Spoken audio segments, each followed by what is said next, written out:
Bonjour à toutes, bonjour à tous, bien-aimés frères et sœurs en Christ, que la grâce, la paix et la miséricorde de notre Seigneur Jésus-Christ soient multipliées dans vos vies. Je rends grâce à Dieu pour ce moment de partage autour de sa parole vivante. Aujourd'hui, notre méditation porte sur un thème profond et révélateur, à savoir, toute vie transformée devient un chant.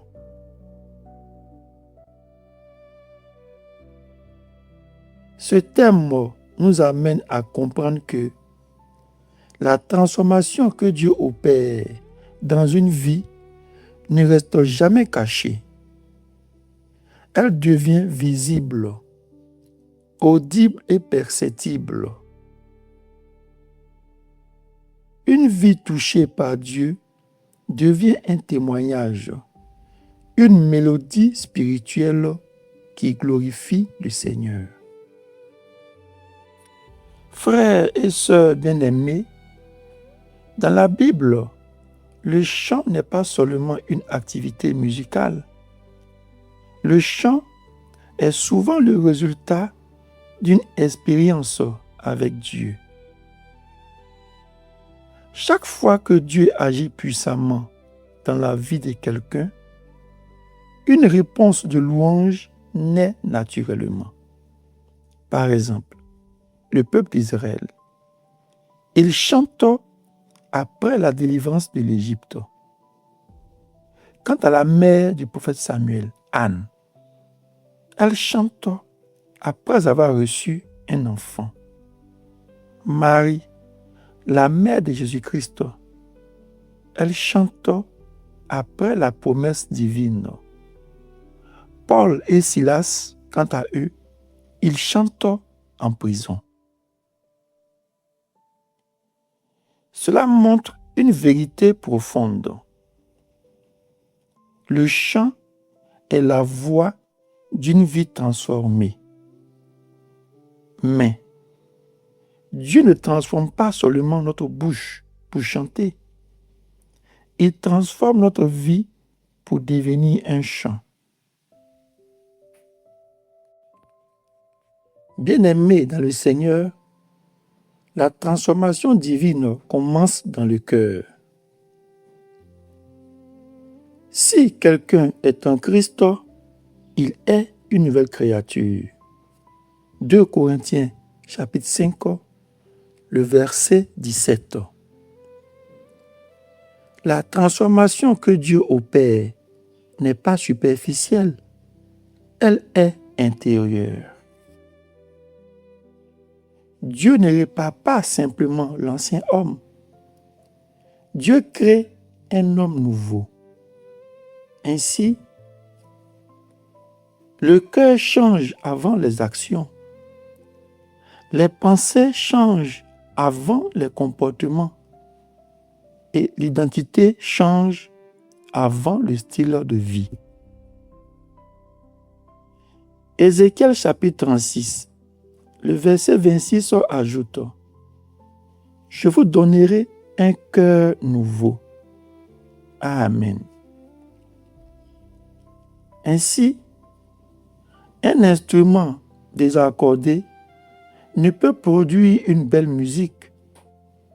Mais lorsqu'il est accordé, chaque note devient harmonieuse.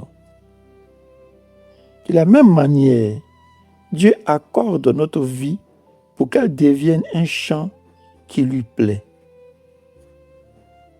Frères et sœurs, lorsque Dieu transforme le cœur, cette transformation ne reste pas cachée, car elle produit naturellement une expression visible de reconnaissance. Le psaume 40, au verset 4, ajoute « Il a mis dans ma bouche un cantique nouveau. Amen. » Le cantique nouveau ne représente pas seulement une chanson, mais une nouvelle manière de vivre. Celui qui a été touché par la grâce de Dieu ne peut plus vivre dans l'ingratitude.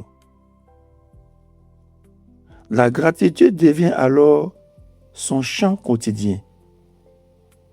Dans la joie, il loue Dieu. Dans les épreuves, il fait confiance à Dieu. Et dans l'attente, il espère en Dieu.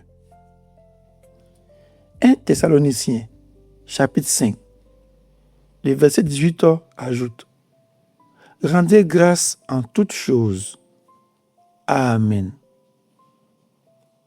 Paul et Silas priaient et chantaient les louanges de Dieu en prison, dans Actes chapitre 16 au verset 25. Ainsi, leur situation n'a pas arrêté leur chant. Pourquoi? Parce que leur vie avait été transformée intérieurement. Leur chant était la preuve d'une foi vivante. Bien-aimés, lorsqu'une vie est remplie de reconnaissance envers Dieu, elle ne peut plus rester cachée. Elle devient un témoignage visible pour les autres. Enfants du royaume, retenons qu'une vie transformée devient un chant qui glorifie Dieu. Dans Matthieu chapitre 5, le verset 16, que votre lumière luise ainsi devant les hommes. Amen. Une vie transformée parle même sans parole. Elle devient un message vivant que tout le monde lit. Ainsi, le vrai chant spirituel, c'est lorsque le pardon devient un chant. C'est lorsque l'humilité devient un chant. C'est lorsque l'amour devient un chant. Ainsi, le vrai chant spirituel, c'est lorsque la sainteté devient un chant.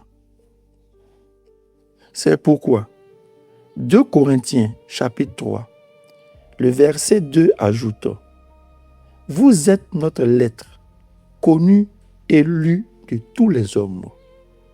Amen.